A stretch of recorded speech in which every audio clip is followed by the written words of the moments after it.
Hai, Assalamualaikum. Kami daripada Kumpulan 8. Kami akan membentangkan tentang sumbangan Tamadun Cina dalam sosio-ekonomi di Malaysia. Nama saya Nur Aizah Shazrin binti Abdul Rakib. Nama saya Nur Adel Syairah binti Bakri. Nama saya Siti Maisarah binti Syarani. Nama saya Ungku Ala Amani binti Ungku Culai. Nama saya Yuni Syairah binti Atmajullah. Nama saya Nur Safina Batrisha binti Syamsul Azmi. Nama saya Aisyah Najah binti Afizul. Nama saya Intan Nur Amirah Syazwani binti Yusof. So, saksikan video kami. Bye. Assalamualaikum dan selamat sejahtera. Saya Intan Nur Amirah Syazwani ingin memperkongsikan hasil dapatan kajian kumpulan saya bagi sumbangan Tamadun Cina. Video Tamadun Cina atau nama lainnya Tamadun Huangho adalah antara tamadun terawal dan antara yang terbesar yang wujud di muka bumi. Tamadun Cina terkenal dengan sumbangannya dalam aspek sains dan teknologi kepada dunia. Namun, kebijaksanaan mereka dalam bidang sains dan teknologi tidak dapat membantu mereka untuk memajukan lagi tamadun Cina kerana pada abad ke-19, tamadun Cina gagal dalam proses pemodenan dan gagal menangani kedatangan barat. Tetapi, tamadun Cina memberikan pelbagai jenis sumbangan kepada ketamadunan Malaysia dari pelbagai aspek termasuk aspek keluarga, kerajaan, kegiatan, ekonomi dan pendidikan. Assalamualaikum dan selamat sejahtera. Saya Ungku Alia Amani ingin membentangkan hasil dapatan kajian kumpulan saya bagi sumbangan Tamadun Cina. Responden kami memahami dengan lancar soalan-soalan mengenai sumbangan Tamadun Cina di Malaysia. Seterusnya, perniagaan dianggap sebagai jalan mudah untuk kekayaan bagi masyarakat Cina di Malaysia. Dengan penekanan pada peranan masyarakat Cina dalam sektor perniagaan, termasuk pasar malam dan kawasan perdagangan. Dalam industri kecil dan sederhana, minat masyarakat Cina meragumi industri motor, pakaian dan teknologi. Assalamualaikum dan selamat sejahtera. Saya Nur Safina Batrisha ingin memperkongsikan hasil dapatan kajian kumpulan saya bagi sumbangan Tamadun Cina. Sumbangan Tamadun Cina dalam perkhidmatan mencakup perubatan tradisional dan seni bela diri seperti Tai Chi dan Kung Fu. Pengaruh terhadap pelancongan terlihat melalui destinasi bersejarah seperti Melaka dan tradisi Tahun Baru Cina. Keunikan dalam seni budaya dan industri kraf tradisional seperti seni kaligrafi, pakaian, teknik tenunan dan tarian menambah kepelbagaian seni dan budaya di Malaysia. Seterusnya adalah berkaitan sistem pendidikan. Para responden kebanyakannya menjawab sekolah vernakular.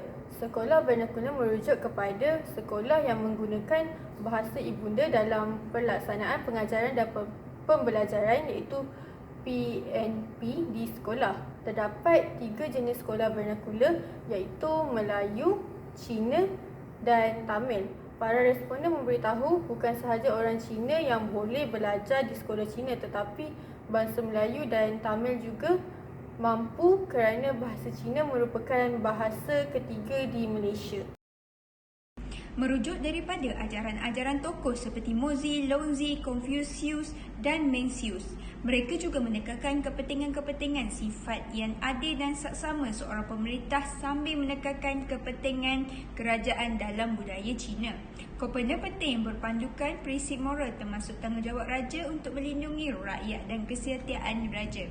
Artikel ini juga membincangkan bagaimana kepimpinan lelaki mendominasikan budaya Malaysia dan Cina, di mana hanya seorang lelaki dibenarkan menduduki jawatan berpangkat tinggi. Rakyat Malaysia digambarkan sebagai individu yang sangat taat setia kepada raja dan negara mereka dan menolak pengkhianatan serta pemberontakan. Seterusnya, aktiviti ekonomi dalam budaya Cina kuno diatur oleh sistem kepercayaan yang disebut alam moral.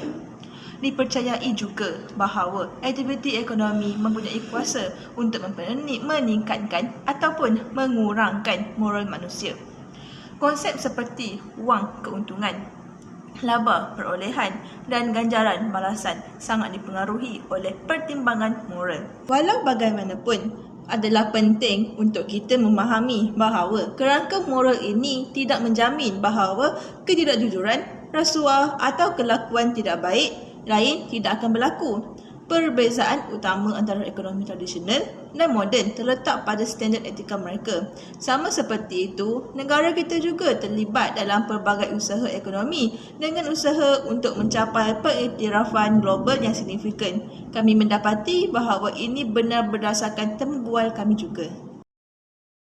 Pengaruh budaya Cina ke atas masyarakat Melayu diselaraskan melalui bahasa Melayu, pakaian, makanan dan sebutan istilah Cina. Perkembangan kumpulan Nyonya dan Baba di Melaka serta populasi Cina Peranakan di Kelantan mencerminkan pertukaran budaya penting dalam budaya Melayu. Budaya campuran ini menunjukkan bagaimana hubungan sejarah dan persekitaran bersama mencipta bahasa, pakaian dan amalan yang unik.